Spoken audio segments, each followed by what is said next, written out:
ஒரு மன்னர் இருந்தார். புத்தி கூர்மை உள்ள ஒரு மன்னர். பொதுவாக மன்னர்களுக்கு சந்தேகம் வந்தால் சபையில் உள்ள சான்றோர்கள்கிட்ட கேட்டு தெரிஞ்சுக்கிறது தானே வழக்கம். ஆனால் இங்கே அப்படி இல்லை. மற்றவங்களுக்கு சந்தேகம் வந்தால் மன்னர்கிட்ட வந்து கேட்டு தெரிஞ்சுக்குவாங்க. அது மாதிரி கேட்டு தெரிஞ்சுக்கிறதுக்காக ஒரு பெரியவர் ஒரு நாள் வந்தார். அவர் கையில் 3 பொம்மைகள் வச்சுருந்தார். 3 ஒரே மாதிரி பொம்மைகள், கொஞ்சம் கூட வித்தியாசம் தெரியல. ஏது இந்த பொம்மைன்னு கேட்டார் மன்னர். எனக்கு வேண்டியப்பட்ட ஒருத்தங்கிட்ட இருந்து இதை வாங்கிட்டு வந்திருக்கிறேன். நான் தான் அவன்கிட்ட இந்த பொம்மையை செஞ்சு கொடுக்க முடியா கேட்டுக்கிட்டேன். அவன் ரொம்ப புத்திசாலி, அவன் தான் இதை செஞ்சு கொடுத்தான். ஆனால் அதில் ஒரு சிக்கல் அப்படின்னார். என்ன பிரச்சனைன்னு கேட்டிருக்காரு இவர். நான் அவன்கிட்ட கேட்டது 3 விதமான பொம்மைகளாக இருக்கணும்னு கேட்டேன். அவன் என்னடான்னா 3 ஒரே மாதிரியாக செஞ்சு கொடுத்துட்டான் அப்படின்னார். அவங்ககிட்டயே கேட்கறது தானே அப்படின்ட்டுருக்காரு இவர். கேட்டேன், அவன் என்ன சொல்கிறான்னா இது 3 ஒரே மாதிரி பொம்மை கிடையாது, 3 விதம், ஒன்றுக்கு ஒன்று வித்தியாசம் இருக்குது. இந்த 3 பொம்மையும் 3 விதமான நண்பர்களுக்கு உதாரணங்கள் அப்படின்னு சொல்கிறான். எனக்கு ஒன்றும் புரியல, அதுதான் உங்ககிட்ட வந்தேன் அப்படின்னார். சரி, அந்த பொம்மைகளை இப்படி கொடுங்க அப்படின்னு வாங்கினார் மன்னர். எடுத்துக்கிட்டு உள்ளே போனார். கொஞ்ச நேரம் கழித்து வெளியில் வந்தார். அதுக்கப்புறம் சொன்னார், இதை பாருப்பா, அவன் சொன்னது சரிதான், 3 விதம் தான். இது இருக்குதே முதல் பொம்மை, இது உத்தமமான நண்பனுக்கு உதாரணம். இந்த 2வது பொம்மை இது மத்தியமமான நண்பனுக்கு உதாரணம். அந்த 3வது பொம்மை இருக்குதே அது மோசமான நண்பனுக்கு உதாரணம். இதை செஞ்சவன் உண்மையிலேயே பெரிய அறிவாளி தான் அப்படின்னாராம். வந்தவருக்கு ஒன்றும் புரியல. பார்த்தா ஒன்றும் வித்தியாசம் தெரியலையே அப்படின்னு அவன் குழம்பி போய் நிற்கிறான். இப்போது அந்த மன்னர் விளக்கம் கொடுக்குறார். அந்த 3 பொம்மையையும் எடுத்து முன்னாடி வச்சார். ஒரு மெல்லிய கம்பியை கையில் எடுத்தார். அந்த முதல் பொம்மை காதில் விட்டார். கொஞ்ச தூரம் உள்ளே போய் அப்படியே நின்றுட்டுது அந்த கம்பி. அப்புறம் 2வது பொம்மை காதில் அந்த கம்பியை விட்டார். அந்த கம்பி என்னாச்சுன்னா அப்படியே அது வாய் வழியாக வெளில வந்தது. 3வது பொம்மை காதில் கம்பியை செலுத்தினார். அது நேராக இன்னொரு காது வழியாக வெளியில் வந்தது. இப்போ இந்த முதல் வகை இருக்குதே, அது மாதிரியான நண்பர்கள் எப்படி தெரியுமா? நம்ம கஷ்டத்தை அவங்கக்கிட்ட சொன்னால் பேசாமல் கேட்டுக்குவாங்க. வெளியில் அதை யாருக்கிட்டையும் சொல்லிகிட்டு இருக்க மாட்டாங்க. வெளியில் தெரியாமல் நமக்கு உதவி பண்ணுவாங்க. செஞ்சுட்டு அதை நான் தான் செஞ்சேன்னு சொல்லிகிட்டு இருக்க மாட்டாங்க. அதுதான் கம்பி ஒரு காது வழியாக போய் உள்ளே நின்றுட்டுது. 2வது பொம்மையில் கம்பி என்னாச்சு, ஒரு காது வழியாக போய் வாய் வழியாக வெளியில் வருது. இது மாதிரியான நண்பர்கள்கிட்ட நாம் கஷ்டத்தை சொன்னால் அதை அவங்க 4 பேர்கிட்ட போய் சொல்லி நமக்காக உதவி கேட்பாங்க. நமக்குன்னு கேட்டு வாங்கி அதை நம்மகிட்ட கொண்டுகிட்டு வந்து கொடுப்பாங்க. இவங்க மத்தியமமான நண்பர்கள். 3வது பொம்மையில் ஒரு காது வழியாக செலுத்துகிற கம்பி இன்னொரு காது வழியாக வெளியில் வந்துடுது. இது மாதிரியான நண்பர்கள்கிட்ட நம்ம கஷ்டத்தை சொன்னால் அவங்க காது கொடுத்து கேட்குறது மாதிரி நடிப்பாங்க. அப்படியே இன்னொரு காது வழியாக அதை வெளில விட்டுருவாங்க. அதை பற்றி கவலைப்பட மாட்டாங்க. இதுதான் இந்த பொம்மைகளுக்குள்ளே இருக்கிற வித்தியாசம் அப்படின்னு விளக்கம் கொடுத்தாராம் மன்னர். படிக்கிற பிள்ளைங்கள்லேயும் இது மாதிரி 3 வகை உண்டு. சில பேர் காதால் வாங்கி மனசில் வச்சுக்குவான். சில பேர் காதால் வாங்கி பேனாவால் எழுதி விடுவான். சில பேர் ஒரு காதால் வாங்கி இன்னொரு காதால் வெளியில் விட்டுருவான். ஒரு பையன் வகுப்பில் ஆசிரியர் பாடம் நடத்தும் பொழுது தலையை வேகமாக ஆட்டி ஆட்டி கேட்பானான். ஏன்டா இப்படி தலையை இப்படி ஆட்டுற அப்படின்னு கேட்டிருக்கான் பக்கத்தில் இருந்தவன். தலையை ஆட்டினா தாண்டா ஒரு காது வழியாக உள்ளே போகிறது, இன்னொரு காது வழியாக வெளியில் வேகமாக வெளில போகும் அப்படின்னானா அந்த பையன்.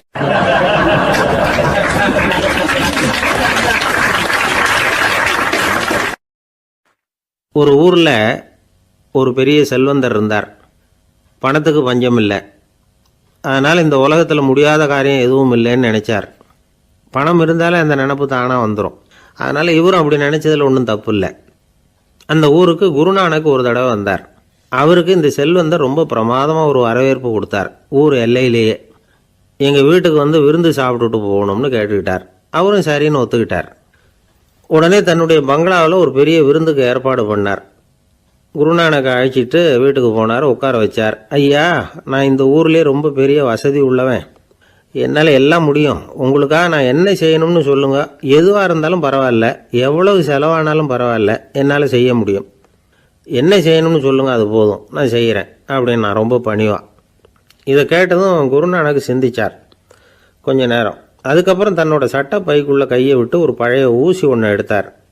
அந்த செல்வந்தர்கிட்ட கொடுத்தார். இதை பாருங்கள், இவ்வளவு தூரம் நீங்கள் கேட்கறதுனால சொல்கிறேன். எனக்கு நீங்கள் செய்ய வேண்டிய உதவி இதுதான்னார். ஊசியை கையில் வாங்கிக்கிட்டு இதை என்ன செய்யணும்னு சொல்லுங்க அப்படின்னார் அவர். நீங்கள் செய்ய வேண்டியது என்னென்னா, இந்த ஊசியை பத்திரமா வச்சிருக்கணும். நாம் 2 பேரும் இறந்து போனதுக்கு பின்னாடி இன்னொரு உலகத்தில் நாம் சந்திக்கக்கூடிய வாய்ப்பு இருக்குது. அப்போ இந்த ஊசியை என்கிட்ட கொண்டாந்து கொடுக்கணும். இதுதான் நீங்கள் எனக்காக செய்ய வேண்டிய உதவி அப்படின்னார் குருநானக் லேசாக சிரிச்சுக்கிட்டே. இதை கேட்ட உடனே இந்த பெரியவர் முழிக்க ஆரம்பிச்சிட்டார். அது எப்படிங்க, நான் சாகிறப்ப எப்படி இந்த ஊசியை எடுத்துக்கிட்டு இன்னொரு உலகத்துக்கு வர முடியும்னார். ஊசி மாதிரி ஒரு சின்ன பொருளை கூட இந்த உலகத்தை விட்டு நாம் போகிறப்ப எடுத்துகிட்டு போக முடியாதுங்கிறப்போ உங்களோட செல்வத்தையெல்லாம் எப்படி அங்கே எடுத்துகிட்டு வர போகிறீங்க அப்படின்னு கேட்டார் குருநானக்.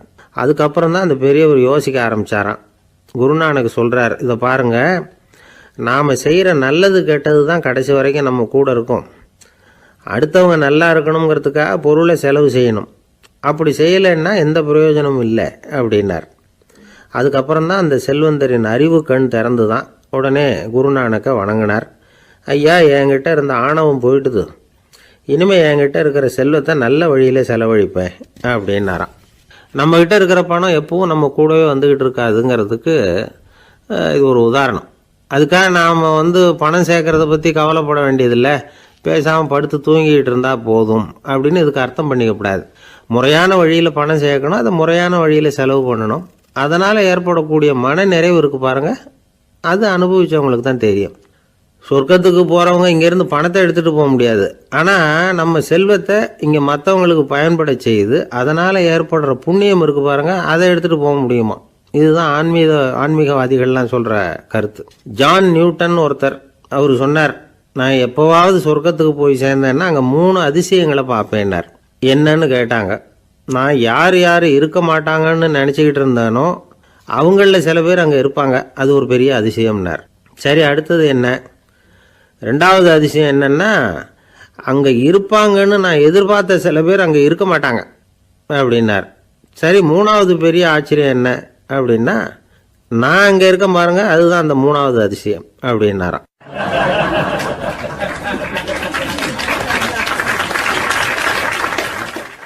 இன்பம் துன்பம் இது 2ம் சேர்ந்தது தான் வாழ்க்கை. இது எல்லாரும் சொல்லிகிட்டு இருக்கிற ஒரு உண்மை. அது சரி, இது 2ம் வர்றதுக்கு என்ன காரணம்? துறவி ஒருத்தர் யோசித்து பார்த்துருக்கார். இன்ப துன்பம் தோன்றுவதற்கு முக்கியமாக 6 காரணங்கள் உண்டு அப்படிங்கிறார் அவர். அது என்னங்கிறத நாமளும் தெரிஞ்சு வச்சுக்குவோமே. இப்போ முதல் காரணம் சுயநலம். ஒரு தாயார் தன்னுடைய சுயநலம் கருதி தன்னுடைய மகன் இன்பமாக இருக்கணும்னு ஆசைப்படுறாங்க. மகனும் அப்படியே ஆசைப்படுறான். அதனால் தாயாரின் இன்ப துன்பங்களை பார்த்துட்டு மகனும் இன்ப துன்பம் அடையிறான். அந்த அம்மாவுக்கும் அதே நிலைமை தான். 2வது காரணம் உறவு. நான் துறவியான பிறகு கூட உறவுங்கிற காரணத்தினால தான் தாயாருடைய சுக துக்கங்களை கண்டு நானும் சுக துக்கம் அடைகிறேன். என் தாயாருடைய நிலைமையும் இதுதான் அப்படிங்கிறார் ஒரு துறவி. 3வது காரணம் என்னென்னா அறிமுகம். எனக்கு அறிமுகமான ஒருத்தரை ரயில் நிலையத்தில் சந்திக்கிறேன். அவர் தன்னுடைய பணப்பையை எங்கேயோ தொலைச்சி விட்டு வருத்தப்பட்டுக்கிட்டு இருக்கிறார். நானும் வருத்தப்படுறேன். அந்த சமயத்தில் யாரோ ஒருத்தர் இதுதானே அவங்க பணப்பை அப்படின்னு சொல்லி கொண்டாந்து நீட்டுறார். பணப்பையை தொலைச்சவர் சந்தோஷப்படுறார், நானும் சந்தோஷப்படுறேன். இது அந்த துறவி சொல்கிற அனுபவம். 4வது காரணம் என்னென்னா கருணை. எனக்கு முன்னே தெரியாத ஒருத்தனை யாரோ ஒருத்தன் அடித்து காயப்படுத்தி போடுறான். கருணை காரணமாக நான் அதுக்காக துக்கப்படுறேன். 5வது காரணம் எதையும் நம்புறது. ஒரு பசுமாட்டை ஒரு முரணை அடிச்சுக்கிட்டு இருக்கிறான் அப்படின்னு ஒருத்தர் நம்மகிட்ட சொல்கிறாருன்னு வைங்க, உடனே நான் துக்கப்படுறேன். இன்னொருத்தர் அந்த முரணனை போலீஸ்காரங்க பிடிச்சிட்டு போயிட்டாங்கன்னு சொல்லி சொல்கிறாரு, நான் உடனே சந்தோஷப்படுறேன். 3வதாக ஒருத்தர் முதல் 2 பேரும் சொன்னது பொய்யுங்கிறார். அப்போ நான் இன்ப துன்பம் 2மே இல்லாமல் நிம்மதியாக இருக்கிறேன். இது ஒரு விதம். அடுத்தது 6வது காரணம் என்னென்னா தன்மயமாகுதல். ஒரு நாவல் படிச்சுக்கிட்டு இருக்கிறோம், அதில் வர்ற பாத்திரங்களோட நாம் ஒன்றி போயிடுறோம். அதில் வர்ற பாத்திரங்கள் சிரிச்சுதுன்னா நாமளும் சிரிக்கிறோம், அது அழுதுன்னா நாமளும் அழறோம். அதெல்லாம் அந்த துறவி சொல்கிற அனுபவ உண்மைகள். இன்ப துன்பம் இது 2ம் தோன்றுவதற்கு சுயநலம், உறவு, அறிமுகம், கருணை, எதையும் நம்புறது, தன்மயமாகிறது, இது எல்லாம் தான் முக்கிய காரணம் அப்படின்னு அவர் சொல்கிறார். ஆகக்கூடி ஒட்டு மொத்தமாக யோசனை பண்ணி பார்த்தா பிற பொருள்கள் மீது பற்றுதல் காரணமாக தான் நாம் இன்ப துன்பம் அடையிறோம் அப்படிங்கிறத புரிஞ்சிக்க முடியுது. மனுஷன் இன்ப துன்பம் அடையிறதுக்கு 7வது காரணம் கூட ஒன்று உண்டு அப்படின்னு சொல்லிகிட்டே வந்தார் ஒருத்தர். அது என்ன அப்படின்னு கேட்டோம். அதுதான் சார் இந்த நீங்கள் சொல்லிட்டு வர்ற இன்று ஒரு தகவல்னார். எப்படி சொல்கிறீங்கன்னு கேட்டோம். இன்று ஒரு தகவல் கேட்க ஆரம்பிக்கிறப்போ மனசில் இன்பம், ஆரம்பித்த உடனே இது ஏற்கனவே கேட்ட சமாச்சாரமாச்சே அப்படின்னு நினைக்கிறப்போ துன்பம் அப்படின்னு அதுக்கு ஒரு விளக்கம் கொடுத்தார் அவர்.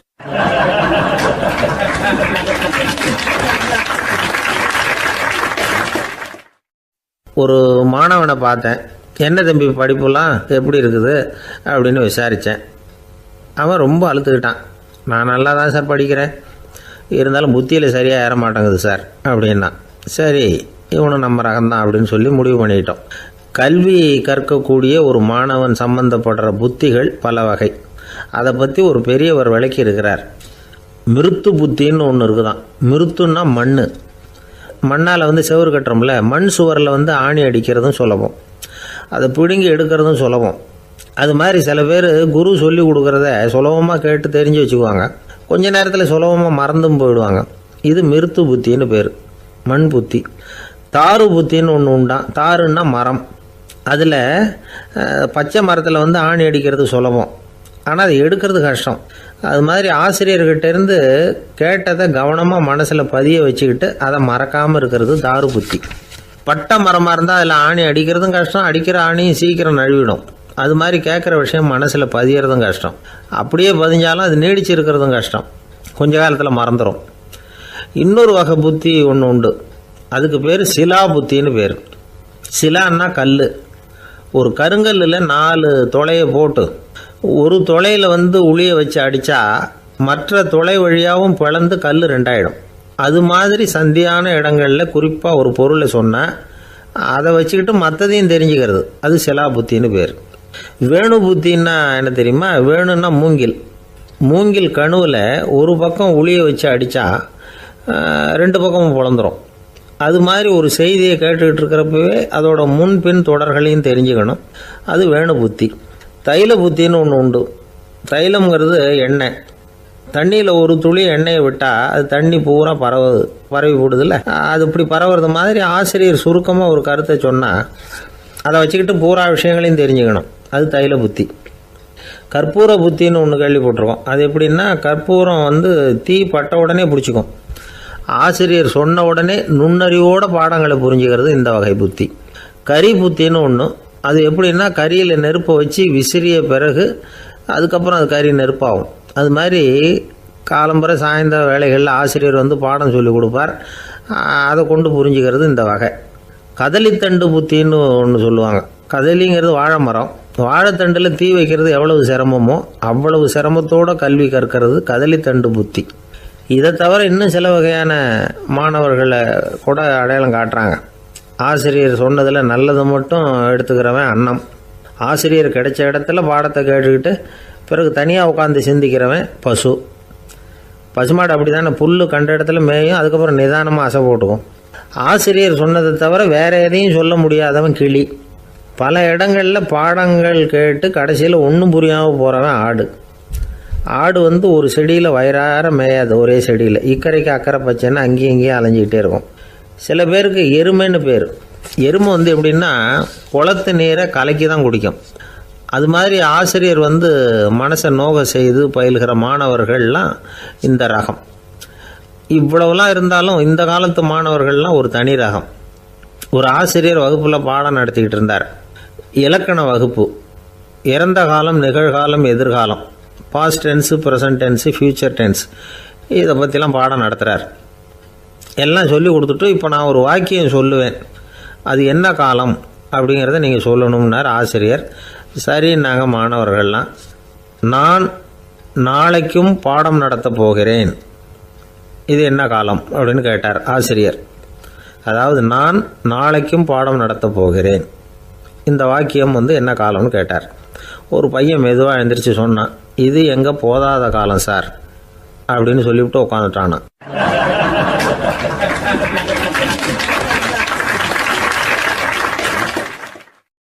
ரெண்டு பேர் சுவாரஸ்யமாக பேசிகிட்டு இருக்கிறப்போ குறுக்க புகுந்து தொந்தரவு பண்ணுறதுக்குன்னே சில பேர் இருப்பாங்க.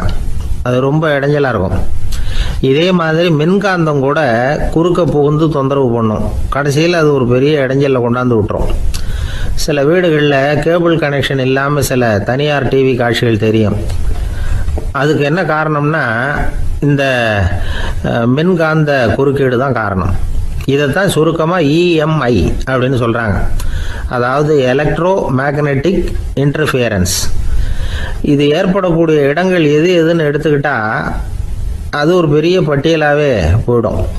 இந்த இஎம்ஐ தொந்தரவு வந்து கேபிள் டிவியில் மட்டும்தான் இல்லை, ராக்கெட் ஏவுதளத்தில் உள்ள ரேடார்கள், அங்கே உள்ள சில சக்தி வாய்ந்த தொலைத்தொடர்பு சாதனங்கள், விமான தளங்களில் உள்ள ரேடார்கள், கப்பல் தளங்களில் பொருத்தப்பட்டிருக்கக்கூடிய சக்தி வாய்ந்த ஆண்டனாக்கள், இப்படி நிறைய சொல்லலாம்.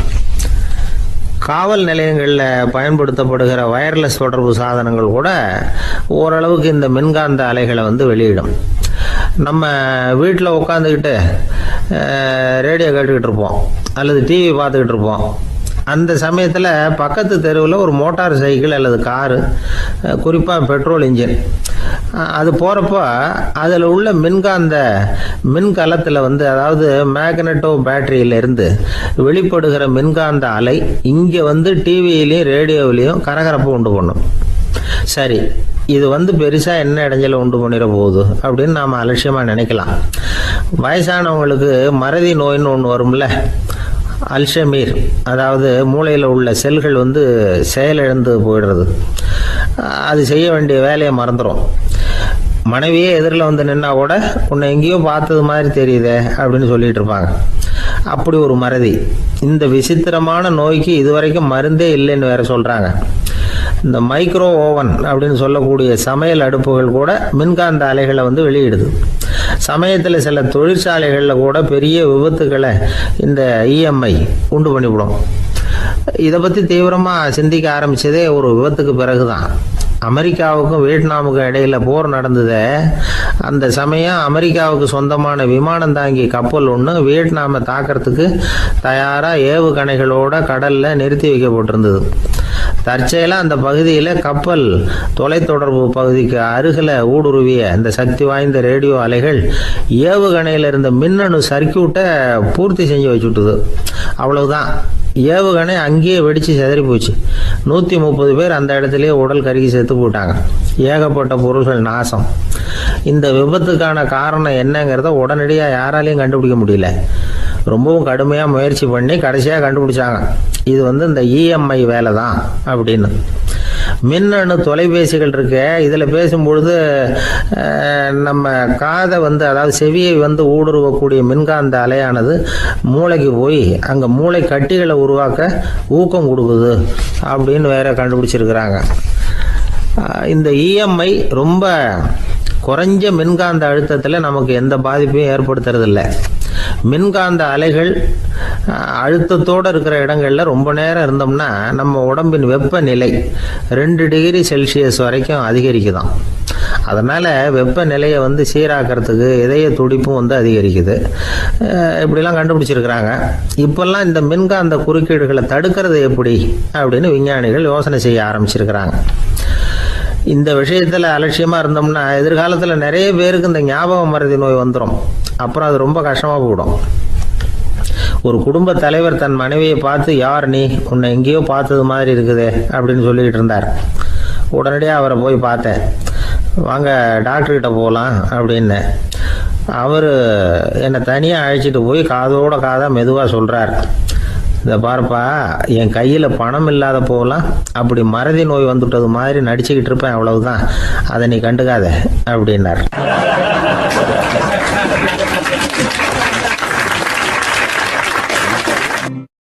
ஒரு கணவன் மனைவி எப்போ பார்த்தாலும் அவங்க 2 பேருக்கும் இடையில சண்டை வந்துக்கிட்டே இருந்தது. இதில் என்ன ஆச்சரியங்கிறீங்களா?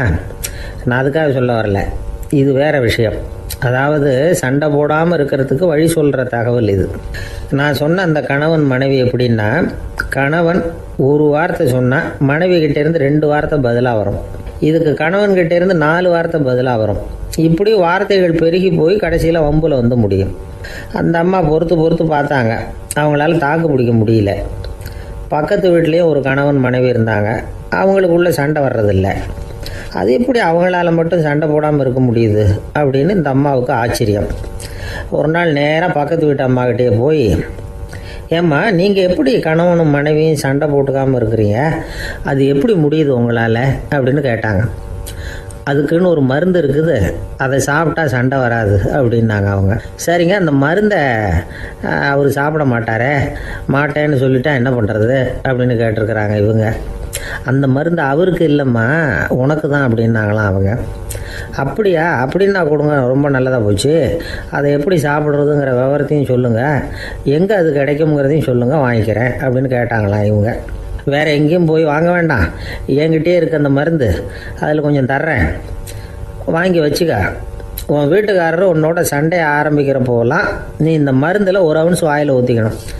அதை உடனே குடிச்சிடக்கூடாது, ஒரு 5 நிமிஷமாவது அது வாயில் இருக்கணும், அதுக்கப்புறம் குடிச்சிடலாம் அப்படின்னு சொல்லி ஒரு பாட்டில் மருந்தை இந்த அம்மாக்கிட்ட கொடுத்து அனுப்புனாங்களாம். மருந்தை எடுத்துக்கிட்டு இந்த அம்மா வீட்டுக்கு வந்திருக்கிறாங்க. வீடு பூட்டி இருந்ததுனால கணவன் வந்து வாசல்லையே காத்துக்கிட்டு இருக்கிறான். மனைவியை கண்டதும் சண்டை போட ஆரம்பிச்சிட்டான். வீட்டை பூட்டி எங்கே போய் தொலைஞ்ச, எவ்வளோ நேரமாக ஒரு மனுஷன் வாசல்லையே காத்துட்டு கிடக்கிறது அப்படி இப்படின்னு கத்த ஆரம்பிச்சிட்டான்.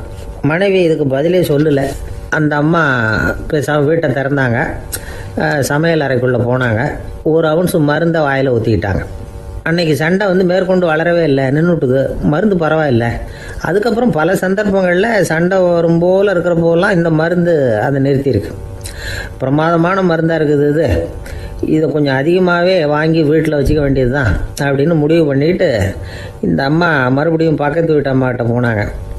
எவ்வளவு விலையானாலும் சரி, நான் காசு கொடுத்து வாங்கி வச்சுக்கிறேன், எந்த கடையில் இருக்குது இந்த மருந்து சொல்லுங்க அப்படின்னு கேட்டாங்க. இந்த மருந்துக்கு விலையே கிடையாதுங்க, இலவசமாகவே கிடைக்கும்னாங்களாம் அவங்க. அது எப்படி விலையில்லாமல் இதை விற்க முடியுது அப்படின்னு கேட்டாங்களாம் இவங்க.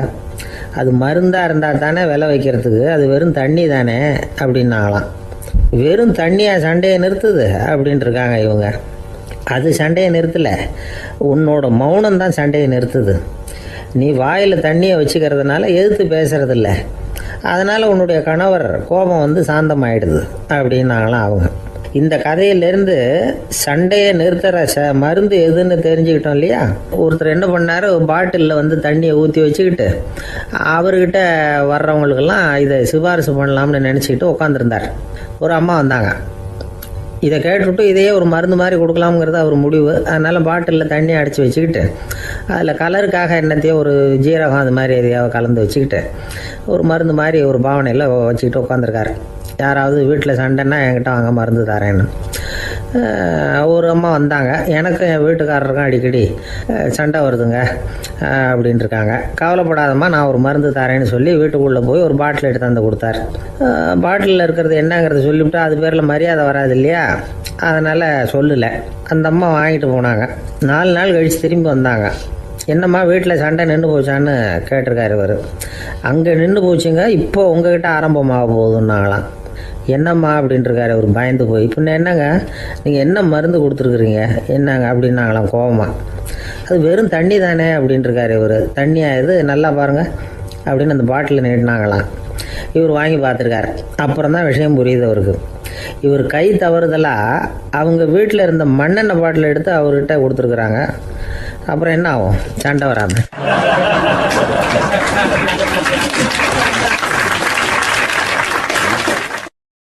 லோகமானிய பாலகங்காதர திலகர் இருந்தார்ல, அவருக்கு 15 வயசுலேயே கல்யாணம் நடந்துதான். மனைவி பேர் தபிபாய். ரொம்ப பெரிய குடும்பத்து பொண்ணு, நல்ல குணம். அவங்க குடும்பம் நடத்திக்கிட்டு இருக்கிறாங்க. அந்த காலத்தில் திருடர்கள் பயம் அதிகம். இந்த காலத்தில் மட்டும் என்னன்னு கேட்குறீங்களா, நீங்கள் கேட்குறது நியாயம்தான். இருந்தாலும் இந்த காலத்து திருடனுக்கும் அந்த காலத்து திருடனுக்கும் ஒரு முக்கியமான வித்தியாசம் உண்டு. அதாவது அந்த காலத்து திருடன்லாம் நியாயம் அநியாயம் பார்க்குறது உண்டு, இந்த காலத்தில் அப்படி பார்க்குறது இல்லை. அந்த காலத்தில் திருட வர்றவங்கள்ட்ட கூட ஒரு தார்மீக உணர்வு உண்டாம். அதாவது அப்போ உள்ள கொள்ளைக்காரங்க எதை களவாடினாலும் சரி, அரிசியை மட்டும் களவாடுறது இல்லையா, அப்படி ஒரு கொள்கை. அதனால் பாருங்கள், அந்த காலத்து பெண்கள் வந்து நகை நட்டுகளை பத்திரமா வைக்கணும்னா பெட்டியில் வைக்கிறது இல்லை, அரிசி பானையில் போட்டு வச்சு விடுறது. இப்போல்லாம் பேங்க்கில் வந்து சேஃப்டி லாக்கர்னு இருக்குல்ல, அது மாதிரி அந்த காலத்தில் வந்து சேஃப்டி லாக்கருங்கிறது அரிசி பானை. இந்த வளையல், மூக்குத்தி, தோடு இப்படி எதுவாக இருந்தாலும் அதில் போட்டு பத்திரமா வச்சுருவாங்க. திருடன் வந்து அரிசி பானை பக்கம் போகிறதில்ல.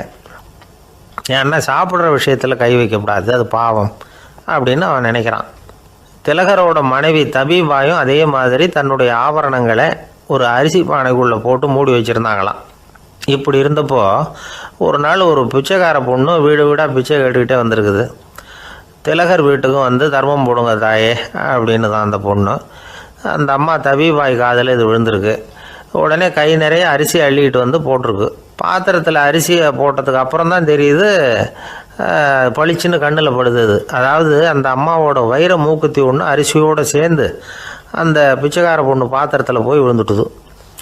இந்த அம்மாவுக்கு மனசுக்குள்ளே குழப்பம், என்ன இப்படி ஆகிட்டுதே, மூக்குத்தி போயிட்டுதே, பிச்சை பாத்திரத்துலேருந்து அதை எப்படி எடுக்கிறது அப்படின்னு தயக்கம். வாயை திறந்து அதை கேட்குறதுக்கும் கூச்சம். திண்ணையில் உட்காந்துருந்த திலகர் இவ்வளவையும் பார்த்துக்கிட்டு இருக்கிறார். மனைவியின் மனசுக்குள்ளே நடக்கிற மௌன போராட்டத்தை அவர் நல்லா புரிஞ்சுக்கிட்டாராம். மனைவியை பார்த்து சொன்னாராம், தபிபாய், இது தெய்வ சம்மதம். அவளுக்கு சேர வேண்டிய மூக்குத்தி அவகிட்ட போயிட்டுது. பிச்சை பாத்திரத்தில் விழுந்த மூக்குத்தியை எடுக்க வேணாம் அப்படின்னாராம். சரின்னு சொல்லிவிட்டு மேற்கொண்டு எதுவும் சொல்லாமல் அந்த அம்மா வீட்டுக்குள்ளே போயிட்டாங்களாம். இந்த காலத்துலலாம் அது மாதிரி நடக்குமா? வெறும் அரிசியை போட்டுவிட்டு விவகாரம் பண்ணிகிட்டு இருக்க மாட்டோமா? ஒரு பெரிய மனுஷன் வீட்டுக்கு ஒரு பிச்சைக்காரன் வந்தான். ஐயா, நாங்கள் பிச்சைக்காரங்கள்லாம் சேர்ந்து ஒரு சங்கம் வச்சுருக்குறோம், அதுக்கு நிதி சேர்க்குறோம், அதுக்கு ஒரு 100 ரூபா கொடுத்தீங்கன்னா எங்களுக்கு பெரிய உதவியாக இருக்கும் அப்படின்னானா. அதெல்லாம் ஒன்றும் கொடுக்க முடியாது போ அப்படின்னாரான் அவர். அப்படின்னா ஒரு 50 ரூபாயாவது கொடுங்களேன் அப்படின்ட்டுருக்கான். அதுவும் முடியாதுன்னு சொல்லிவிட்டார். 25 ரூபா அப்படின்னு இருக்கான். எதுவும் முடியாது அப்படின்னாரான். சரிங்க, இவ்வளோ பெரிய வீட்டுக்கு வந்துட்டு வெறுங்கையோடு திரும்புறது நல்லா இருக்காது, அதனால் சும்மா ஒரு 1 ரூபா மட்டுமாவது கொடுங்க அப்படின்ட்டுருக்கான் அவன். 1 பைசா கூட என்கிட்ட கிடையாது அப்படின்னு விட்டாரான் இவர். அப்படின்னா நீங்கள் ஒரு காரியம் பண்ணுங்களேன் அப்படின்னானா அவன். என்ன செய்யணும் அப்படின்ட்டுருக்கார். எங்கள் சங்கத்தில் நீங்களும் ஒரு மெம்பராக சேர்ந்துருங்க அப்படின்னானா.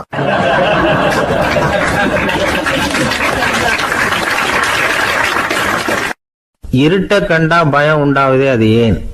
இப்படி ஒரு கேள்வியை ஒரு பெரியவர்கிட்ட கேட்டாங்க. அதுக்கு அவர் பதில் சொல்றார், மனிதனுடைய ஆதிகால வாழ்க்கையில தொற்றிக்கொண்ட பயம் இது வேரூன்றி இருக்குது, இன்னமும் போகல. 50,000 வருஷங்களுக்கு முன்னாடி மனுஷன் குகைகள்ல வாழ்ந்தான். பகல்ல பயம் இருக்காது, ராத்திரியில மிருகங்கள் தாக்கும், கொல்லும், நிம்மதியா தூங்க கூட முடியாது.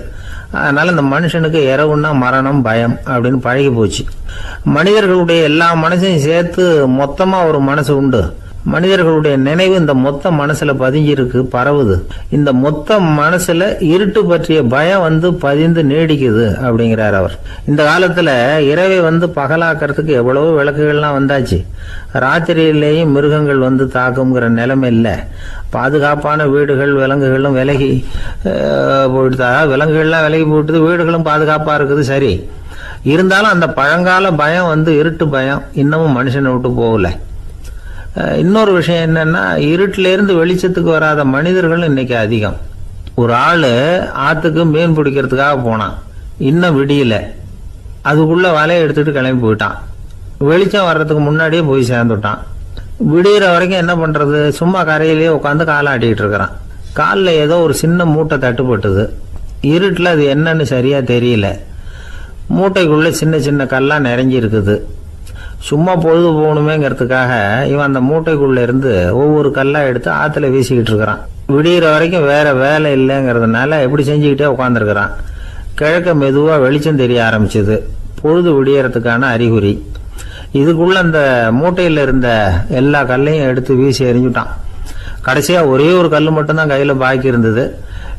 வெளிச்சம் வந்ததும் அந்த கல்லை பார்த்தான், அப்படியே திகைச்சு போயிட்டான். அடடா, இது வரைக்கும் தெரியாம தப்பு பண்ணிட்டோமே அப்படின்னு நினைச்சான். ஏன் தெரியுமா, அவன் கையில இருந்தது வெறும் கல் இல்ல, விலை வசந்த ரத்தன கல். அது இருட்டுல என்னன்னு புரியாததுனால மூட்டையில இருந்த எல்லா ரத்தன கல்லையும் ஆத்துல வீசி எறிஞ்சிருக்கிறான். இப்போ அவனுக்கு அழுகையே வந்துடும் போல இருந்தது. வாழ்க்கையை வசதி ஆக்கிக்கிறதுக்கான வாய்ப்பு அவனுக்கு இருந்தது. இருந்தாலும் இருட்டுல அதை இழந்துட்டான். அந்த வகையில அவனுக்கு கொஞ்சம் அதிர்ஷ்டம் இருந்திருக்குது. அதாவது ஏதோ ஒரு வகையில் இருந்திருக்குது. அதனாலதான் அந்த கடைசி கல்ல எரியறதுக்குள்ள வெளிச்சம் வந்துட்டுது. பல பேருக்கு அந்த அளவு கூட அதிர்ஷ்டம் வர்றதில்லை. எல்லாத்தையும் வீசினதுக்கு அப்புறம் தான் வெளிச்சம் வரும். என்னன்னு விவரம் தெரியாமலே எழுந்திரிச்சு வந்துருவாங்க. வாழ்க்கைங்கிறது ஒரு பெரிய புதையல். அதை புரிஞ்சிக்காம மனுஷன் அதை வீசி எரிஞ்சுக்கிட்டு இருக்கான் அப்படிங்கிறது தான் பெரியவங்க கருத்து. சில பேருக்கு புரிஞ்சுக்கிற நேரம் வரும், அதுக்குள்ள வாழ்நாள்லாம் ஓடி போயிருக்கும். அதுக்கப்புறம் என்ன பண்றது? நம்மால் ஒருத்தன் கையில் ஒரு சின்ன பையோட வந்துகிட்டு இருந்தான். பை உள்ள ஏகப்பட்ட நகைகள், ரத்தன கல் எல்லாம் இருக்கு. வந்துகிட்டு இருந்தவன் திடீர்னு அந்த பையை அப்படியே ஒரு குளத்துல வீசி எறிஞ்சுட்டான். மகான்கள் தான் இப்படி பற்று இல்லாம இருப்பாங்க. என்னங்க இது, விலை மதிப்புள்ள அந்த பையை இப்படி குளத்துல வீசி எறிஞ்சுட்டீங்களே, இதுக்கு என்ன அர்த்தம் அப்படின்னு கேட்டார் அவன் கூட வந்தவர். அவன் மெதுவா இவர் காதோட காதா சொல்றான், ஒரு போலீஸ்காரர் பின்னாடி வந்துகிட்டு இருக்கிறார், அவர் போனதுக்கு அப்புறம் இதை எடுத்துக்குவேன் அப்படிங்கிறான்.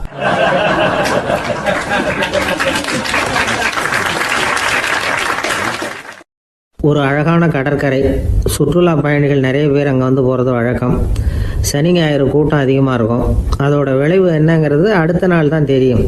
ஆமாம், அந்த கடற்கரையை சுத்தப்படுத்துகிற தொழிலாளிகள் திங்கட்கிழமை ரொம்ப சிரமப்படுவாங்க. சனி ஞாயிறு வந்த கூட்டம் கடற்கரை பூராவும் காலி ஐஸ்கிரீம் கப்புகளை வீசி எறிஞ்சிட்டு போயிருக்கும். ஆயிரக்கணக்கான கப்புகள் அங்கே பரவலாக கிடக்கும். அதையெல்லாம் பொறுக்கி எடுத்து சுத்தம் பண்ணி ஆகணும். இதனால் திங்கட்கிழமை வேலைக்கு வர்றதுக்கு எல்லாரும் பயப்படுவாங்க. அப்படி ஒரு நிலைமை. பல பேர் அன்னைக்கு லீவ் எடுத்துகிட்டு போயிடுறது வழக்கம். நமக்கு எதுக்கு இன்னைக்கு தொந்தரவுன்னு. இது ஒரு பெரிய பிரச்சனையாக இருந்தது. இதுக்கு என்ன பண்ணலாம் அப்படின்னு யோசனை பண்ணாங்க. ஒரு ஆலோசனை கூட்டத்துக்கு ஏற்பாடு பண்ணாங்களாம். அந்த நகர நிர்வாக அலுவலர்கள், பணியாளர்கள் எல்லாரும் அதில் கலந்துக்கிட்டாங்க. கூட்டம் ஆரம்பமாச்சு. ஆரம்பத்தில் சொன்னாங்க, இந்த பிரச்சனைக்கு ஒரு தீர்வு வேணும், என்ன பண்ணலாம், அதை முடிவு செய்கிறதுக்கு தான் இந்த கூட்டம். இதில் நீங்கள் செய்ய வேண்டியது என்னென்னா, உங்களுக்கு தோன்றுகிற யோசனை எதுவாக இருந்தாலும் சொல்லுங்கள். கொஞ்சம் கூட தயக்கம் வேண்டாம். நாம் சொல்கிற யோசனை ஈடுபடுமா படாதா அப்படின்லாம் யோசிக்க வேணாம். எல்லாருடைய யோசனைகளையும் அப்படியே பதிவு செய்துக்கிறோம். கடைசியாக அதிலேருந்து ஒரு சிறந்த யோசனையை தேர்வு பண்ணி அதை பயன்படுத்தலாம். இந்த சந்தர்ப்பத்தில் இன்னொரு முக்கியமான வேண்டுகோள், எவ்வளவு சாதாரணமான யோசனையாக இருந்தாலும் சரி, அது சொல்லும் பொழுது அடுத்தவங்க ஏளனம் செய்யக்கூடாது. இது ஒரு பெரிய யோசனையா அப்படின்னு சொல்லி எதையும் அலட்சியப்படுத்தக்கூடாது. இதுதான் அந்த கூட்டத்தின் ஆரம்பத்தில் செய்யப்பட்ட அறிவிப்பு. உடனே அந்த கூட்டத்தில் இருந்தவங்க ஆளுக்கு ஒரு யோசனை சொல்ல ஆரம்பித்தாங்க. ஒருத்தர் எழுந்திருச்சார், இங்கே வர்ற சுற்றுலா பயணிகள்கிட்ட ஆளுக்கு $10 ஒரு டெபாசிட் மாதிரி வைப்பு பணமாக வாங்கிக்கணும். காலி ஐஸ்கிரீம் கப்பை திருப்பி கொடுத்தா அந்த பணத்தை திருப்பி கொடுத்துடலாம். இப்படி ஒரு ஏற்பாடு பண்ணிக்கிட்டா கப்புகளை தேடி பொறுக்கிட்டு இருக்க வேண்டியதில்லை, எல்லாம் ஒரே இடத்துக்கு சேர்ந்துடும். அப்படியே நாம் தூக்கிட்டு போய் ஒரு இடத்துல கொட்டி விடலாம் அப்படின்னாரு. இன்னொருத்தர் எழுந்திரிச்சார், கப்பை கீழே போட்டால் $50 அபராதம் அப்படின்னு அங்கங்கே போர்டு எழுதி வச்சுடலாம். கப்புகளை போடுறதுக்கு அங்கங்கே பெரிய கூடைகளை வச்சுடலாம். நாம் சாவகாசமாக அந்த கூடைகளை சேகரம் பண்ணிக்கலாம் அப்படின்னாராம். இன்னொருத்தர் எழுந்திரிச்சு கொஞ்சம் கோபமாக பேசினார். கப்புகளை அவங்க வாயிலேயே திணிச்சு விடணும், அதுகளை முன்னு சாப்பிட்டு பார்த்தா தான் தெரியும் அது எவ்வளவு கஷ்டங்கிறது அப்படின்னு ரொம்ப கடுமையாக பேசியிருக்காரு. இது வேடிக்கையாக தெரிஞ்சாலும் இந்த யோசனையும் பதிவு செஞ்சுக்கிட்டாங்களாம். இப்படி பல யோசனைகள். கடைசியாக எல்லாத்தையும் படித்து பார்த்துட்டு பரிசீலனை பண்ணாங்க. அப்புறம் தான் யோசனை வந்தது. ஒரு வேடிக்கையாக சொன்னது, கப்புகளை அவங்கவுங்க வாயிலேயே திணிச்சு சாப்பிட சொல்லணும், அதுதான் தண்டனைன்னார்ல. ஏன் அப்படி சாப்பிட்றது மாதிரியே கப்புகளை தயார் பண்ண என்ன அப்படின்னு சிந்திக்க ஆரம்பித்தாங்களாம். ஆகா, அதுதான் சரின்னு ஒரு முடிவுக்கு வந்தாங்க. அதுலேருந்து உருவானது தான் இந்த வேஃபர் கப்ஸ். ஐஸ்கிரீமை சாப்பிட்டு முடிச்சதும் கப்பையும் சாப்பிட்டுடலாம். கோன் ஐஸ்கிரீம் சாப்பிட்றோம்ல, அதுதான். அமெரிக்காவில் மியாமி கடற்கரையில் ரொம்ப காலமாக இருந்துக்கிட்டு வந்த குப்பை பிரச்சனைக்கு இப்படி தான் ஒரு தீர்வு வந்துதான். இதுலேருந்து நாம் புரிஞ்சிக்க வேண்டியது என்னென்னா, நாம் அன்றாட எத்தனையோ பிரச்சனைகளை சந்திக்கிறோம், அதுக்கெல்லாம் தீர்வு உண்டு. அது எங்கே ஒளிஞ்சிருக்குன்னு கண்டுபிடிக்கணும். அந்த யோசனையையும் நல்லா தீவிரமாக யோசிக்கணும். யார் என்ன யோசனை சொன்னாலும் அதை அலட்சியப்படுத்தக்கூடாது. அக்கறையோடு கவனிக்கணும், அதை யோசித்து பார்க்கணும். ஒரு அம்மா தன்னோட வீட்டுக்காரரை ஒரு மனநல மருத்துவர்கிட்ட அழைச்சிட்டு வந்தாங்களாம். டாக்டர், இவருக்கு கோன் ஐஸ்கிரீம் பிடிக்கல, பேப்பர் கப்பில் இருக்கிற ஐஸ்கிரீம் தான் வேணும்னு அடம் பிடிக்கிறார் அப்படின்னாங்களாம். அது ஒன்றும் தப்பு இல்லையேன்னாராம் டாக்டர். இதுக்கு அந்த அம்மா சொன்னாங்களாம், இவர் கப்பு ஐஸ்கிரீம் வாங்குறதுல தப்பு இல்லை டாக்டர், பிரச்சனை அது இல்லை. அப்புறம் வேற என்னன்னு கேட்டிருக்காரு. வாங்கினதும் ஐஸ்கிரீமை கீழே கொட்டிவிட்டு அந்த பேப்பர் கப்பை மட்டும் விரும்பி சாப்பிட்றார், அதனால தான் உங்ககிட்ட அழைச்சிட்டு வந்தேன் அப்படின்னாங்களாம்.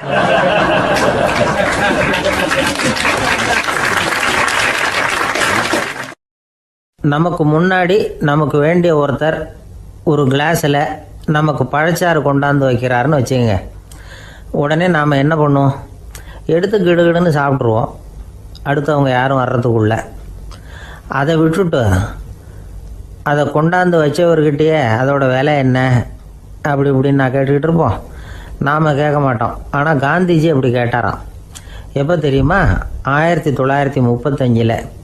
அந்த வருஷம் மே மாதத்தில் ஒரு நாள் காந்திஜி டெல்லியில் இருக்கிறார். அப்போ அவருக்கு 2 டம்ளர் மாம்பழச்சாறு கொண்டாந்து கொடுக்குறாங்க. அதை வாங்குறார். இதோட விலை என்ன அப்படின்னு கேட்டார் காந்திஜி. யாருக்கிட்ட கேட்டாருன்னா மனுபென் காந்திகிட்ட கேட்குறார். அவங்க தான் கொண்டாந்து கொடுக்குறாங்க. காந்திஜிக்கு உதவி செய்கிறதுக்காக அவர் கூடவே இருந்தவங்க அவங்ககிட்ட தான் கேட்குறாரு. காந்திஜி சும்மா வேடிக்கைக்காக இப்படி கேட்குறாருன்னு நினச்சிட்டாங்க அந்த அம்மா. அதுவும் இல்லாமல் அதோட விலையை கேட்டால் காந்திஜி நிச்சயமாக அதை சாப்பிட மாட்டார் அப்படிங்கிற பயம் வேறு. அதனால் அந்த அம்மா பதில் எதுவும் சொல்லாமல் கம்முன்னு இருந்துட்டாங்க. கொஞ்ச நேரம் ஆச்சு. அந்த பழச்சாறு வச்ச இடத்துல அப்படியே இருக்குது.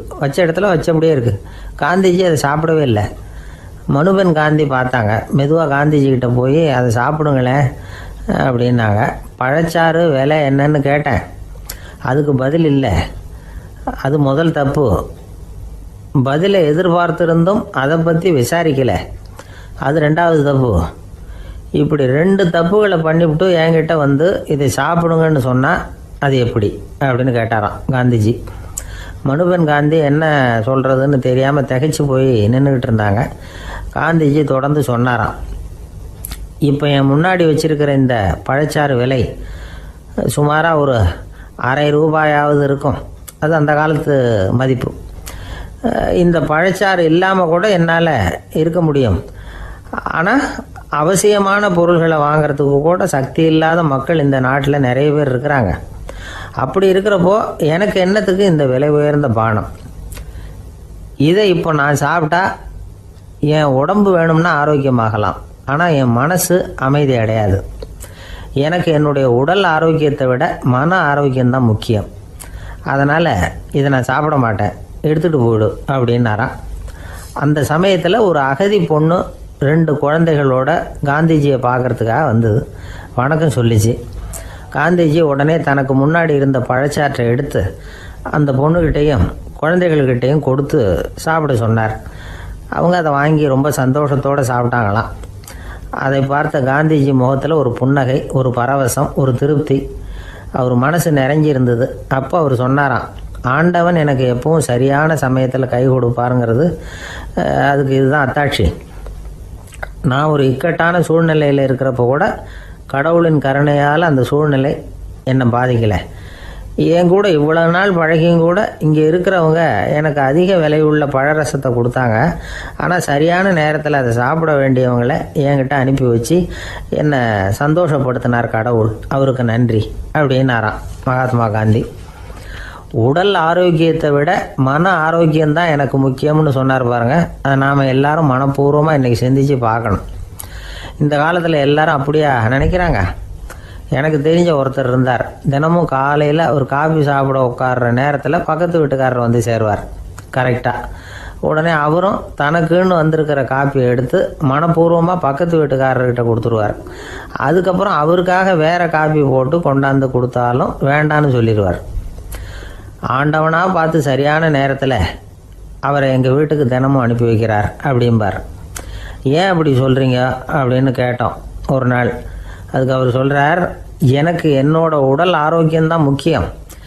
இதை கடவுள் புரிஞ்சுக்கிட்டு எங்கள் வீட்டு காப்பியை சாப்பிட்றதுக்கு தினமும் அடுத்த வீட்டுக்காரனை அனுப்பி வைக்கிறார் அப்படின்னார் அவர்.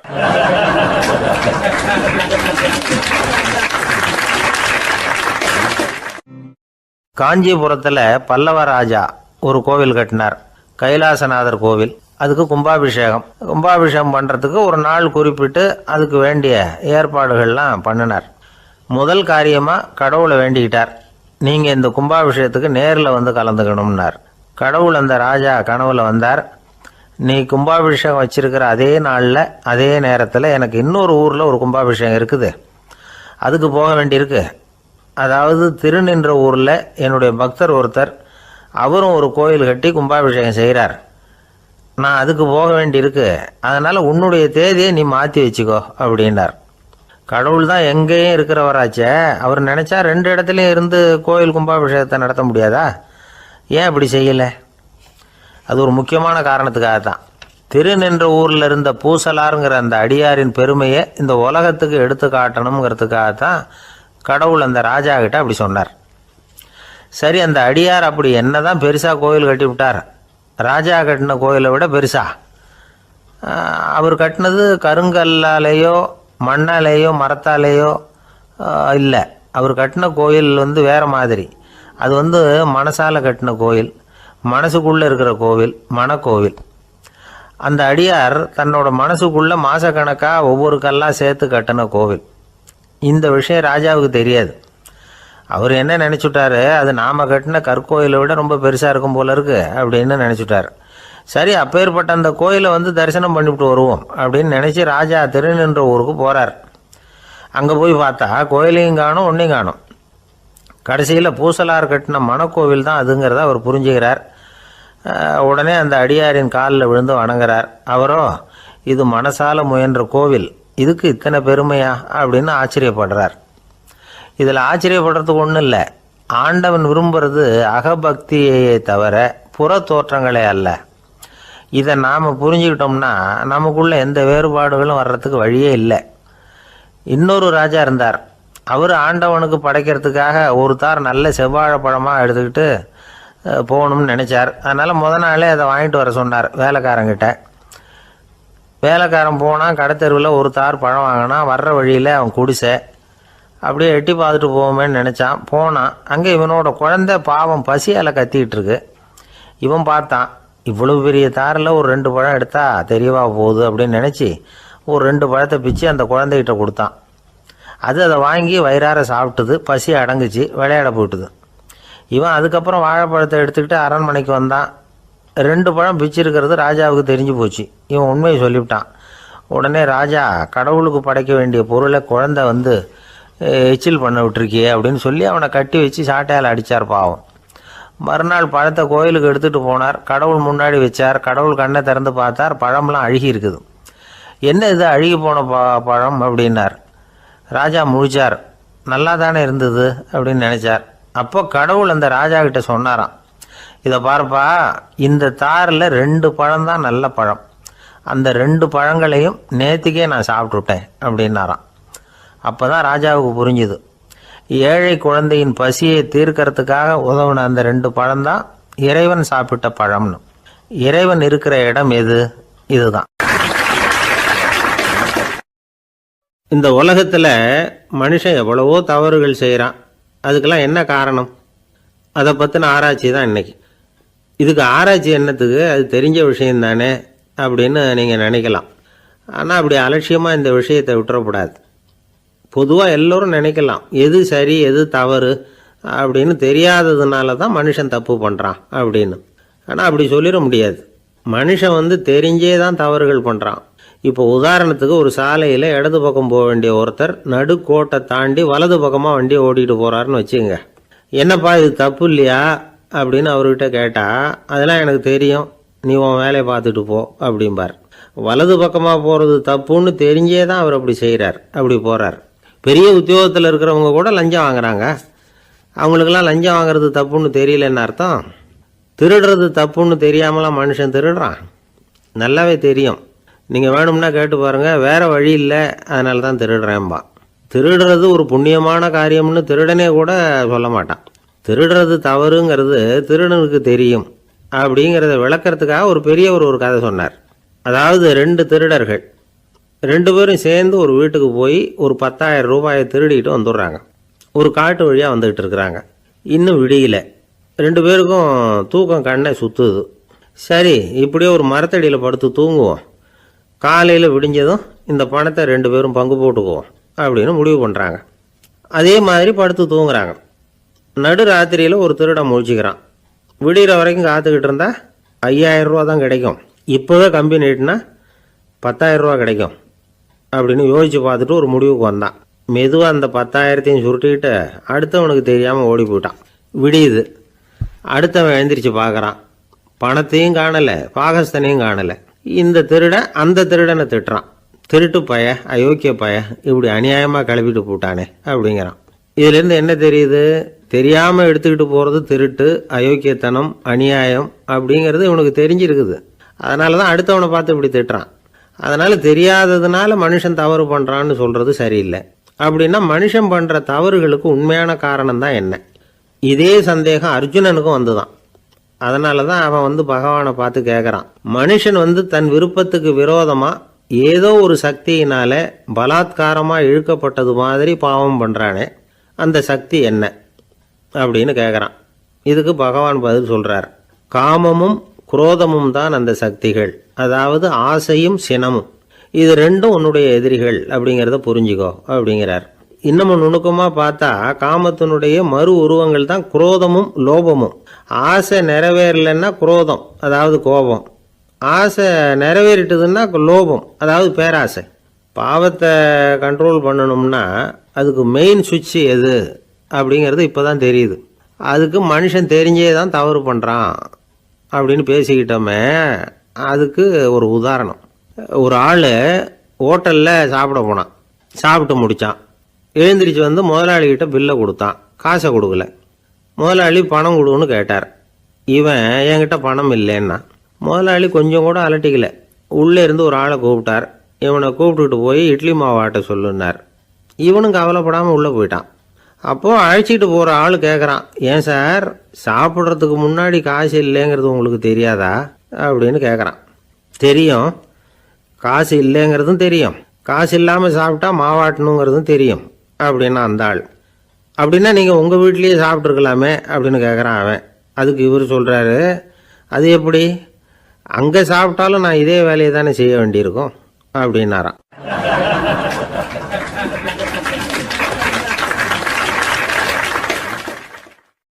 ஒரு மனுஷனை பார்த்து என்கிட்ட வாலாட்டாதே அப்படின்னு சொன்னால் அவன் நம்மக்கிட்ட ஏதோ வம்புக்கு வர்றான்னு அர்த்தம். ஒரு நாயை பார்த்து யாரும் என்கிட்ட வாலாட்டாதே அப்படின்னு சொல்கிறது இல்லை. ஏன்னா நாய் வாலாட்டுனா அது நம்மக்கிட்ட தன்னுடைய நன்றியை தெரிவிக்கிறதாக நினச்சிக்கிட்டு இருக்கிறோம். ஆனால் அது அப்படி இல்லை அப்படின்னு சொல்கிறாங்க அது சம்பந்தமான நிபுணர்கள். ஒரு நாய் தன்னுடைய வாலை இந்த பக்கமும் அந்த பக்கமுமா இப்படியும் அப்படியும் ஆட்டிக்கிட்டு இருந்தா அது வந்து பதட்டத்தில் கூட இருக்கலாம். நாய் நட்பாக இருந்தாலும் வாலாட்டும், ஆத்திரத்தில் இருந்தாலும் வாலாட்டும், கோபத்தில் இருந்தாலும் வாலாட்டும், குழப்பத்தில் இருந்தாலும் வாலாட்டும், மகிழ்ச்சியாக இருந்தால் கூட அது வாலாட்டும். அதை நாம் வந்து தப்பாக புரிஞ்சுக்கிட்டு அதுக்கிட்ட போய் மாட்டிக்கக்கூடாது. நாயை பற்றி எனக்கு நல்லா தெரியும் அப்படின்னு சொல்கிறவங்க கூட அதுக்கிட்ட கடி வாங்கிட்டு வந்து நிற்கிறது உண்டு. நிபுணர்கள் என்ன சொல்கிறாங்க தெரியுமா, எப்போவுமே நாய்கள் திடீர்னு வந்து கடிச்சு விடுறதில்ல, கடிக்கிறதுக்கு முன்னாடி சில அறிகுறிகளை காட்டும். அதை சரியாக புரிஞ்சுக்கிட்டோம்னா தப்பிச்சுக்கலாம். ஒரு வீட்டுக்கு போகிறீங்க, அங்கே புதுசாக ஒரு நாயை பார்க்குறீங்க, உடனே அதுக்கிட்ட போய் குனிஞ்சு சிரிச்சுக்கிட்டே அது தலையில் தட்டுறீங்க. இது ரொம்ப தப்பான். ஒரு நாய் இன்னொரு நாயை நேருக்கு நேர் பார்த்து பல்ல காட்டுனா அது தன்னுடைய தன்முனைப்பை காட்டுதுன்னு அர்த்தமா. உன்னை விட நான் பெரியவன் அப்படின்னு சொல்லுதுன்னு அர்த்தம். அதனால் நீங்கள் அது மாதிரி கிட்ட போய் சிரிக்கிறோம் அப்படின்னு நினச்சிக்கிட்டு பல்ல காட்டினா உங்களையும் எதிரியாக நினச்சிரும். இன்னொரு விஷயம் என்னென்னா, தலையில் தட்டுனா நாய்க்கு பிடிக்காது. அது வந்து தன்னை அடக்கிறதாகவும் அச்சுறுத்துறதாகவும் நினச்சிக்கிட்டு இருக்கும். சரி, அப்படின்னா புதுசாக ஒரு இடத்துல அல்லது வீட்டில் நாய்க்குட்டியை பார்த்தா என்ன பண்ணுறது? நீங்கள் சும்மா இருங்க, அதுவாக கிட்ட வரட்டும், அதுக்கப்புறம் அதுக்கிட்ட கனிவாக பேசுங்க. கன்னம், மார்பு, தோல் இங்கெல்லாம் தட்டலாம், தப்பு இல்லையா? தலையில் தான் தட்டப்படாதான். ஒரு நாய் வந்து உங்களை நோக்கி ஓடி வருது, நீங்களும் ஓடுனா அது துரத்த ஆரம்பிச்சிடும். அசையாமல் சில மாதிரி நின்றுடுங்க, அது கிட்ட வராது. அதுக்கு ஆர்வம் இல்லாமல் போயிடும். ஒரு தெருவில் சின்ன பிள்ளைங்க நிறைய பேர் விளையாடிக்கிட்டு இருக்கிறாங்க. அப்போ சில நாய்கள் அங்கே ஓடி வருது. எல்லாரும் ஓடினாங்க. அப்படி ஓடுறப்போ ஒரு பையன் கால் தடிக்க கீழே விழுந்துட்டான். என்னாச்சு தெரியுமா? துரத்திட்டு வந்த நாய்கள்லாம் கீழே விழுந்தவனை ஒன்றும் செய்யலை, அவன்கிட்டே போகல. ஓடிக்கிட்டு இருந்தாங்கல்ல பசங்க, அவங்கள துரத்திக்கிட்டு அவங்க பின்னாடி ஓடிச்சான். அதுதான் நாய்களுடைய சுபாவம். ஒரு நாய் நம்மளை நேருக்கு நேர் முறைச்சி பார்க்குதுன்னு வச்சுங்க, நாமளும் அதை முறைச்சி பார்க்கக்கூடாது. நாம் வேறு பக்கம் எங்கேயாவது பார்க்க ஆரம்பிச்சிடணும். ஒரு நாய் வந்து கோபமாக இருந்ததுன்னா அதோட வால் வந்து உறுதியாக நேராக நிற்கும். ஒரு நாய் பணிந்து போனால் அல்லது பயந்து போனால் அது தன்னோட வாலை காலுக்கு நடுவில் வச்சுக்கும். ஒரு நாய் நம்மளை பார்த்து பயந்து நிற்கிதுன்னு வச்சுங்க, அதனால் நமக்கு ஆபத்து இல்லைன்னு நினச்சிடக்கூடாது. உங்களை பார்த்துட்டு ஒரு நாய் ஒடுங்குச்சுன்னா நீங்கள் விலகி போயிடணும் அப்படின்னு அது நினைக்குது. நிறைய பேர் பயந்து போன நாயால் கடிபடுறாங்க. இவன் நம்மளை விட பெரிய ஆள், மாட்டிக்கிட்டோம், வேறு வழி இல்லை அப்படிங்கிற நினப்பில் தான் நாய் வந்து கடிக்க ஆரம்பிக்குதான். இதே மாதிரி சங்கிலியால் கட்டி போடப்பட்டிருக்கிற நாயும் ஆபத்தானது தான். தொடர்ந்து கட்டி போட்டிருந்தா காலப்போக்கில் அது ஒரு மாதிரி ஆகிடும். நாய் குழந்தைகளை கடிக்காது அப்படின்னு சில பேர் சொல்லுவாங்க. அதுவும் ஒரு தவறான நம்பிக்கை. அதனால் சின்ன குழந்தைகளை தனியாக நாயோட விளையாட விடக்கூடாது. ஆகக்கூடி நாயை பற்றி நிறைய விஷயம் புரிஞ்சுக்க வேண்டியிருக்குது. ஒருத்தர் தன்னுடைய நண்பர் வீட்டுக்கு போயிருந்தார். அவசியம் எங்கள் வீட்டில் சாப்பிட்டுட்டு தான் போகணும் அப்படின்னு ரொம்ப அன்பாக சொல்லிவிட்டார். அதை மீற முடியல இவரால். சரின்னு உட்காந்துட்டார். சாப்பாடு போட்டாங்க. சாப்பிட ஆரம்பித்தார். அவங்க வீட்டில் கட்டி போட்டிருந்த நாய்க்குட்டி இவர் சாப்பிட்றத முறைச்சி பார்த்துது. ஏன் இப்படி என்ன இது முறைச்சி பார்க்குது உங்கள் வீட்டு நாய்க்குட்டி அப்படின்னு அவர் கேட்டார். அப்போ அவங்க சொன்னாங்களாம், அதுக்கிட்ட ஒரு கெட்ட பழக்கங்க, தன்னோட தட்டில் யார் சாப்பிட்டாலும் அது அப்படி தான் முறைச்சி பார்க்கும் அப்படின்னாராம் அவர்.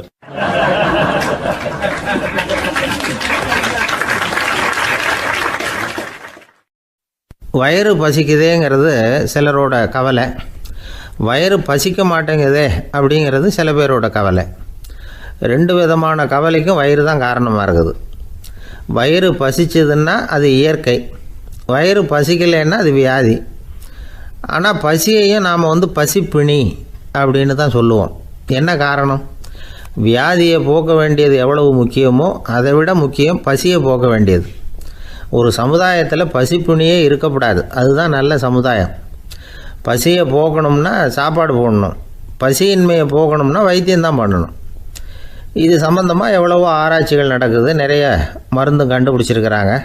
நம்ம உடம்புல பசியை தூண்டக்கூடிய பகுதி எது, இதை முதல்ல தெரிஞ்சுக்கணும் இல்லையா? நாம் சாப்பிட்ற ஆகாரம் செரிக்கிறதுக்கு எது காரணம் தெரியுமா? நம்ம மூளையோட பின்பகுதி தான் அதுக்கு காரணமாக இருக்குதாம். மூளையின் பின்பகுதியில் நரம்பு செல்களால் ஆன 2 வகையான ஆரக்சின்கள் தான் பசியை உண்டாகுது அப்படின்னு கண்டுபிடிச்சிருக்கிறாங்க. 2 ஆய்வாளர்கள் இதை கண்டுபிடிச்சிருக்காங்க. அவங்க 2 பேரும் டெக்சாஸ் பல்கலைக்கழகத்தில் ஹார்வர்டு ஹக்ஸ் மருத்துவ கல்வி நிலையத்தில் பணிபுரிகிறவங்களாம். உண்பது தேவைங்கிறது உணரப்படும் போது மூளையின் அந்த குறிப்பிட்ட பகுதி ஆரக்சின் அப்படிங்கிற ஹார்மோன்களை சுரக்கும். அது பசி உணர்வை தூண்டும் அப்படிங்கிறது தான் அந்த ஆய்வாளர்களின் கண்டுபிடிப்பு. இந்த ஆரக்சின் வேறு சில உயிரினங்கள்லேயும் உண்டு. இப்போ எலிகளில் கூட இது இருக்குது. அதனால் எலிகளை வச்சு இது சம்மந்தமாக ஆராய்ச்சி பண்ணாங்க. எலிகள் உடம்பில் ஆரக்சினை செலுத்தி பார்த்தாங்க. உடனே என்னாச்சு தெரியுமா? அந்த எலியெல்லாம் பசியால் துடிக்க ஆரம்பிச்சுட்டுது. எதையாவது தின்னு பசியை தீர்த்தா போதுங்கிற அளவுக்கு அந்த எலிகள்லாம் அல்லாட ஆரம்பிச்சுட்டுது. இயல்பாக சாதாரணமாக அந்த எலிகள் எவ்வளவு சாப்பிடுமோ அது மாதிரி 8 முதல் 10 மடங்கு அதிகமான ஆகாரத்தை 1 மணி நேரத்துக்குள்ளே சாப்பிட்டு தீர்த்துட்டு தான். சில எலிகளின் மூளையில் இந்த ஆரக்சின் அளவை கட்டுப்படுத்தி பார்த்துருக்குறாங்க. உடனே என்னாச்சு தெரியுமா? அதெல்லாம் சாப்பாட்டை கண்டா முகத்தை திருப்பிட்டு போக ஆரம்பிச்சுட்டு தான். அந்த எலிகளுக்கு பசி எடுக்கலையா. இந்த ஆராய்ச்சியின் அடிப்படையில் பசியை எடுக்காமல் இருக்கிற மனிதர்களுக்கும் பசியை தூண்ட முடியும் அப்படின்னு சொல்லி ஆராய்ச்சியாளர்கள் தெரிவிச்சிருக்கிறாங்க. ஆக ஆரக்சின் தான் பசிக்கு காரணம்ங்கிறது தெரிஞ்சு போச்சு. சரி, இந்த ஆரக்சின் அப்படின்னா என்ன? அது ஒரு கிரேக்க சொல். அதுக்கு பசின்னு அர்த்தம். நம்ம ஆளுங்களுக்கெல்லாம் பசியை தூண்டுறதுக்கு மருந்து தேவையில்லை, பசியை குறைக்கிறதுக்கு தான் மருந்து தேவை. ஒரு அம்மா டாக்டரை தேடி வந்தாங்களாம். டாக்டர், எங்கள் வீட்டுக்காரருக்கு திடீர்னு அகோர பசி, நிறைய சமைச்சு போடுறேன், அவ்வளவையும் சாப்பிட்டுட்டு கீழே கிடக்கிற குப்பை கூலங்களையும் எடுத்து சாப்பிட ஆரம்பிச்சுட்றார், என்னன்னு கவனித்து பாருங்கள் அப்படின்னாங்களாம். எவ்வளோ நாளாக அப்படி இருக்குதுன்னு கேட்டிருக்காரு டாக்டர். 1 வாரமாக அப்படி இருக்குதுன்னாங்களாம். இவ்வளவு நாளாக ஏன் சும்மா இருந்தீங்க? ஆரம்பத்திலே இங்கே அழைச்சிட்டு வர வேண்டியது தானே அப்படின்னாரான் டாக்டர்.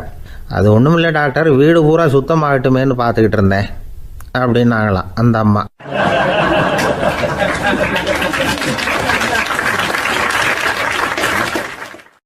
ஒருத்தர் ஓடி வந்தார்.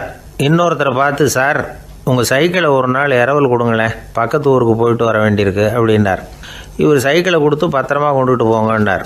சார் இதை பத்திரமா கொண்டு போகிறேன், கவலையே வேணாம், ஏன்னா இது உங்களோட சைக்கிள் அப்படின்னு நான் நினைக்கல, என்னோட சைக்கிளாக நினைக்கிறேன் அப்படின்னார்.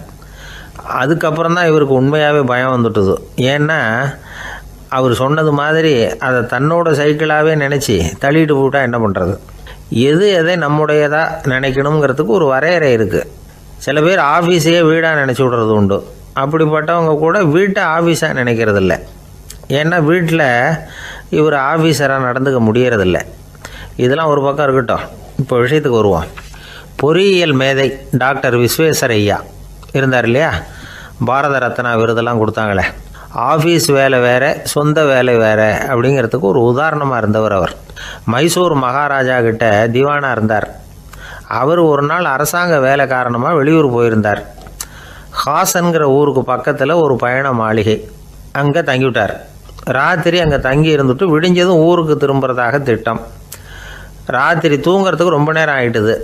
ரொம்ப நேரம் வரைக்கும் அரசாங்க சம்பந்தப்பட்ட வேலைகளையே பார்த்துக்கிட்டு இருக்கிறார். அரசாங்க ஃபைல்கள் நிறைய இருந்தது. அதையெல்லாம் ஒவ்வொன்றா எடுத்தார், படித்து பார்த்தார், பரிசீலனை பண்ணார். அதில் எழுத வேண்டியதை எழுதினார், கையெழுத்து போட்டார். ஒரு வழியாக அந்த வேலையெல்லாம் முடிஞ்சுது. அதுக்கப்புறம் என்ன பண்ணார்னா, தன்னுடைய சூட்கேஸை திறந்தார். அதிலேருந்து 2 மெழுகுவத்தியை எடுத்து கொளுத்தி வச்சார். அந்த பயண மாளிகையில் அது வரைக்கும் எரிஞ்சிக்கிட்டு இருந்த மின்சார விளக்குகளை அணைச்சிட்டார். அதுக்கு பிறகு அந்த மெழுகுவத்தி வெளிச்சத்தில் சில புத்தகங்களை தொடர்ந்து படிக்க ஆரம்பிச்சிட்டார். அந்த பயண மாளிகையில் பணியாளராக இருந்தவர் இதை பார்த்துட்டு ஓடி வந்தார். மறுபடியும் மின் விளக்கு போடுறதுக்காக போனார். விஸ்வேஸ்வரய்யா அதை பார்த்துட்டு போட வேணாம்ட்டாராம். இது வரைக்கும் நான் அரசாங்க அலுவல்களை கவனிச்சிக்கிட்டு இருந்தேன், அதனால் மின் விளக்குகள் அப்போ எரிஞ்சதில் தப்பு இல்லை. இப்போ நான் புத்தகம் படிச்சுக்கிட்டு இருக்கேன், இது என்னுடைய சொந்த வேலை. இங்கே இருக்கிற மின் விளக்கு அதுக்காக ஏன் எரியணும் அப்படின்னு கேட்டாராம். இப்போ இருக்கிற சில அரசு பணியாளர்கள்கிட்ட இந்த சம்பவத்தை பேச்சோட பேச்சாக சொல்லி பார்த்தேன். அவங்களால இதை ஜீரணிக்கவே முடியல. நேர்மை தேவை தான் சார், அதுக்காக அவ்வளவு தூரத்துக்கு அது தேவையா அப்படிங்கிறாங்க. விஸ்வேஸ்வரய்யா அப்படி பண்ணினது தான் ஒரு நேர்மையாளர் அப்படின்னு இந்த உலகத்துக்கு நிரூபிக்கணுங்கிறதுக்காக இல்லை. தான் அப்படி நடந்து காட்டினா தன்னை சுற்றி இருக்கிறவங்களும் அதை கேள்விப்படுறவங்களும் முடிஞ்ச அளவுக்கு பொது வாழ்க்கையில், அரசு பணியில் நேர்மையை கடைபிடிக்க முயற்சி பண்ணலாமே அப்படிங்கிறதுக்காகத்தான். இப்போவும் சில பேர் இருக்கிறாங்க, இவங்க ஆஃபீஸ் வேறு வீடு வேறேன்னு நினைக்கிறதில்ல, அவ்வளோ உரிமை. ஒருத்தர் அப்படி தான், அவருக்கு அவசரமாக 5000 ரூபா தேவைப்பட்டது. ஆஃபீஸு பணத்தை எடுத்துக்கிட்டார். அந்த நேரம் பார்த்து ஆடிட் வந்துட்டுது. ஆப்பிட்டுக்கிட்டார். விசாரணை நடக்குது. அவர் சொல்கிறார், சார் நான் நேரம் காலம் பார்க்காம ஆஃபீஸில் வேலை செய்வேன், ஏன்னா அதை என்னோடய ஆஃபீஸாக நினைக்கிறேன். அவசரத்துக்கு அந்த பணத்தை எடுத்தேன், மறுபடியும் வச்சுடலாம்னு தான் இருந்தேன், அதுக்குள்ளே இப்படி ஆகிட்டுது. நீங்கள் என்ன நினச்சாலும்